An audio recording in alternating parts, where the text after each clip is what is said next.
Hello everyone, मेरा नाम है दौलत सिंह गुजर। मैं दौसा राजस्थान से आता हूँ। मेरा नीट 2025 का स्कोर है 665 और मेरी ऑल इंडिया रैंक है 24। तो मैंने अपनी स्कूलिंग 6 से 10 तक नवोदय में की है। उसके बाद यहाँ मैं अपनी नीट की प्रिपरेशन के लिए 11th और 12th फाउंडेशन करने के लिए आया था। शुरुआत में मैं जब आया तो सबसे पहले तो यही था कि कोचिंग देखनी थी एक अच्छी, तो उसके लिए मेरे को गुरुकुल बेस्ट लगी। और जब मैं यहाँ पे आया तो उसके बाद मैंने कई प्रॉब्लम्स फेस की। जैसे मैं नया नया नवोदय से बाहर निकला था, कई नई नई आज़ादी थी मेरे पास, तो मैंने उसका ज़्यादा मिसयूज़ कर लिया। थोड़ा सा मैं कई चीज़ें स्किप करता गया। 11th में कुछ पढ़ने की बजाय बाकी चीज़ों में डिस्ट्रैक्ट हो गया। लेकिन बाद में ऐसा होता है कि एक टाइम बाद आपको रियलाइज़ हो जाती हैं चीज़ें कि आपने ये गलती की है। आप अपनी गलतियों को रिव्यू करते हो एक टाइम बाद। ना एक्चुअल में क्या था कि मेरे को 11th में कई बार ये फील होता था कि मेरे को डॉक्टर बनना ही नहीं था, क्योंकि मेरा पहला सपना आर्मी में जाने का था। तो उसकी वजह से मैं 11th में पढ़ा नहीं अच्छे से। लेकिन एट द एंड मैंने ये रियलाइज़ कर लिया कि अब मैं इतने 11th अपनी बायो में लगा चुका हूँ, तो मैं 1 साल तो कम से कम मेहनत कर ही सकता हूँ। और उसके बाद मैंने अपनी 11th की गलतियों को सुधारना चालू किया।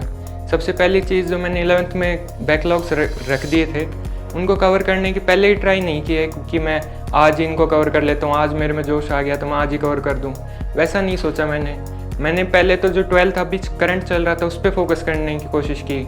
ये जो 12th चल रही है मैं उसको अच्छे से फोकस करता जाऊँ।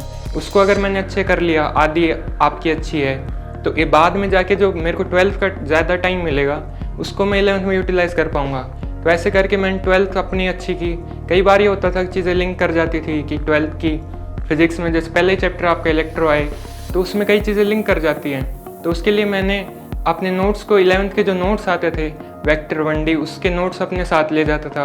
और जैसे ही चीज़ें लिंक करने लगती थी तभी मैं उनको पलट के देख लेता था कि ये चीज़ें लिंक कर रही हैं, तो यहाँ पे ये कॉन्सेप्ट लगेगा। सर ने भी हमारी काफ़ी हेल्प की। मैं अगर उनके पास पर्सनल जाता था कि सर मेरे को 11th में ये डाउट रह गया था और 12th में ये चीज़ लिंक कर रही है, तो आप एक बार बता देंगे क्या, तो उन्होंने भी काफ़ी हेल्प की। बाद में जाके भी जब 12th हमारी पूरी हो गई, मैंने अच्छे से पूरी की, तो 11th का मैंने शुरू किया। 11th में हमारी रिविजन टेस्ट सीरीज़ चालू हुई। तो उस टाइम पे मैंने ये नहीं सोचा कि मेरे को नंबर लाने हैं, 11th का टॉपिक मेरे का वीक है तो मैं अभी एक बार पढ़ के नंबर ले आता हूँ। मैंने उस टाइम पे भी एक मैच्योरिटी के साथ काम किया कि मैं अभी अगर एक साथ करने बैठ गया ना कि मैं ये कर लेता हूँ कि सारे ही चैप्टर एक साथ कर लूँ, तो मेरे RT रिविजन टेस्ट सीरीज़ के उस पेपर में तो नंबर आ जाएंगे, लेकिन मेरे फाइनल नीट में वो स्कोर नहीं आ पाएगा, क्योंकि मेरे कभी भी डेप्थ में जाके मैं वो चीज़ नहीं पढ़ पाऊँगा। तो मैं पहले ही काफ़ी सारे स्लॉट्स में उस चीज़ को डिवाइड कर लिया, काफ़ी सारे पार्ट्स में डिवाइड कर लिया कि मेरे को ये पार्ट इस टेस्ट के लिए ये पार्ट अच्छे से करना है। अब मुझे उसके लिए डाउट पूछने पड़े या फिर हमारी ई लाइब्रेरी से क्लासेस लेनी पड़े, उसके लिए मैंने पूरी मेहनत की कि वो जो पार्ट मैं इस टेस्ट के लिए प्रिपेयर कर रहा हूँ, जो इस टेस्ट में आएगा, उससे मेरे एक भी क्वेश्चन गलत ना हो। और अगले टेस्ट में जब अगली बार हमारी टेस्ट सीरीज चली तो मैं उसका दूसरा पार्ट जो मैंने छोड़ा है उसको अच्छे से कवर किया। ऐसे स्टेप बाय स्टेप मैंने करके पूरे एक लास्ट DTS तक मैंने अपने पूरी कॉन्सेप्ट अपने पूरे 11th को स्ट्रॉन्ग कर लिया। और लास्ट तक ये हाल था कि मैं खुद कह लेता था कि मेरी 11th ज़्यादा स्ट्रॉन्ग है एज़ कम्पेयर टू 12th। एक पेपर एनालिसिस बहुत ज़रूरी था मेरे लिए कि पेपर जब भी मैं देखे आता था तो जो मेरे टॉपिक छूट भी गया, जैसे मैंने अभी बताया कि वो एक ही पार्ट कर पाता था मैं, तो उस बचे हुए पार्ट को भी ऐसा नहीं था कि मैं छोड़ ही देता था। मैं उनको टीचर से क्लियर करने की कोशिश करता था कि सर ये मेरे को नहीं आता है, फिर भी आप बताओ कि ये क्वेश्चन कैसे होगा, ताकि आगे जब मैं वो पार्ट करूं तो मेरे को पहले से ही पता हो कि इसमें से ऐसा क्वेश्चन आने के चांस है जो पहले भी आ चुका है। तो वो चीज़ें भी मेरी अच्छे से क्लियर होती गई। एक चीज़ और है कि पेपर एनालिसिस मैंने बहुत ज़्यादा किया है। मैंने कई बच्चों की तरह ज़्यादा क्वेश्चन प्रैक्टिस नहीं कर पाता था क्योंकि टाइम नहीं मिलता था इतना, लेकिन मैंने जो पेपर दिए हैं ना उन्हीं को बार बार एनालिसिस किया कि किस तरीके से क्वेश्चन आ रहे हैं, मेरी कहाँ गलतियाँ हो रही हैं, कौन से सिली मिस्टेक्स मैं कर रहा हूँ। जैसे मैं आता था 3 घंटे, अगर मैंने पेपर करके आया हूँ तो 3 घंटे मैं उस पेपर को घर पे आके देता था। जो क्वेश्चन हो गए हैं वो तो अच्छी बात होती है उनको भी, लेकिन मैं वापस ट्राई करता था कि मैं इनको कोई इजी वे में कोई अलग कॉन्सेप्ट से करने की कोशिश कर सकता हूँ जो मेरे हेल्प करे आगे जाके।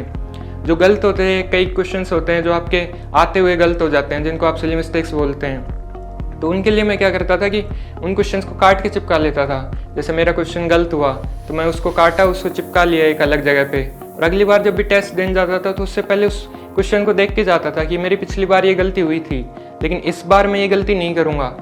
तो उससे काफ़ी हेल्प हुई, मेरी सिली मिस्टेक्स काफ़ी कम हो गई और कई बार मेरे साथ ऐसा भी होता था कि क्वेश्चन आता भी है लेकिन मैं कॉन्सेप्ट गलत लगा देता था कि जो कुछ उस क्वेश्चन का कॉन्सेप्ट है वो इस क्वेश्चन में लगा दिया।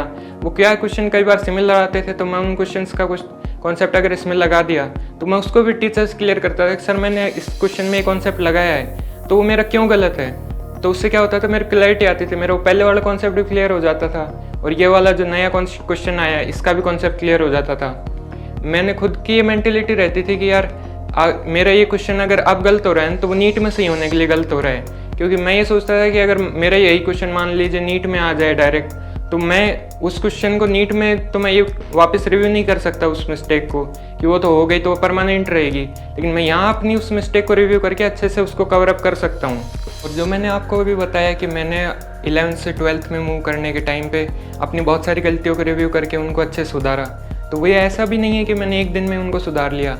मेरी नींद की बहुत ज़्यादा प्रॉब्लम थी, मैं 10-10 12-12 घंटे सोया करता था एक दिन में। तो उसके लिए मैंने ये किया कि मैं रोज़ के स्लीप्स मतलब रोज़ाना के जैसे मैं 12 घंटे सो रहा हूँ तो अगले दिन मैं ट्राई करूँगा 11:30-11 ऐसे घंटे सोने की कोशिश करूँगा। धीरे धीरे कम होती हैं चीज़ें, अगर आप एक साथ करने जाते हो तो बहुत ज़्यादा दिक्कत आती है आपको, आपका स्लीप शेड्यूल बहुत ज़्यादा बिगड़ जाता है। तो मेरी कंसिस्टेंसी भी 11th में नहीं थी, उसको मैंने 12th में सुधारा कि मैं ज़बरदस्ती शुरुआत के 5 मिनट, क्योंकि हमारे टीचर बोला करते थे कि अगर आप शुरुआत के 5 मिनट पढ़ना चालू कर देते हो ना तो फिर आपको कब 1 घंटा 2 घंटा का आपका वो स्लॉट निकल जाएगा, आपको पता भी नहीं चलेगा। तो 5 मिनट ज़बरदस्ती पढ़ने बैठ जाता था कि कुछ नहीं है, मैं 5 मिनट बाद चाहे से उठ जाऊँगा, लेकिन मेरे को बस ये 5 मिनट अपने पूरे मन से पढ़ने लगना है। तो उन 5 मिनट को पढ़ते पढ़ते कब 2 घंटे निकल जाते थे ये पता ही नहीं चलता था। और नीट के पेपर के दिन का मैं आपको बता दें, नीट के पेपर के दिन मैं गया था तो वहाँ पे जाके मैं एकदम से पैनिक भी हो गया था शुरुआत में कि मैं जैसे फिजिक्स चालू कर किया तो बहुत सारे क्वेश्चंस मेरे से नहीं बने, लगातार 4-5 क्वेश्चंस मेरे से नहीं बन रहे थे, लेकिन मैं उस टाइम पे घबराया नहीं। मैंने यही सोचा कि मेरे लिए अगर पेपर हार्ड है तो ये सबके लिए हार्ड है, अगर कट ऑफ नीचे जाएगी तो सिलेक्शन तो मेरा हो ही जाएगा। तो मैं उन क्वेश्चंस को टाइम नहीं दूंगा जो मेरे को दिमाग में नहीं आ रहे, उन पे फालतू का टाइम वेस्ट नहीं करूंगा। उनकी जगह मैं उन क्वेश्चंस को वापस रिव्यू कर सकता हूँ जो मैं पहले मेरे को थोड़ा डाउट है, जो मेरे को आते तो हैं पर थोड़ा डाउट है, उनको ज़्यादा रिव्यू करूँगा तो उससे मेरे नंबर अच्छे होंगे।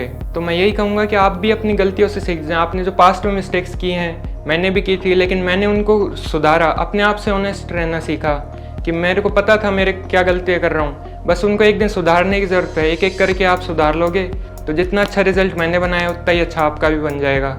और लास्ट में 2 लाइनें कहना चाहूँगा कि लाख दलदल हो जाए पाँव जमाए रखिए, हाथ खाली सही ऊपर उठाए रखिए, और कौन कहता है छलने में पानी रुक नहीं सकता, बर्फ़ बनने तक हौसला बनाए रखिए। Thank you, best of luck for your need.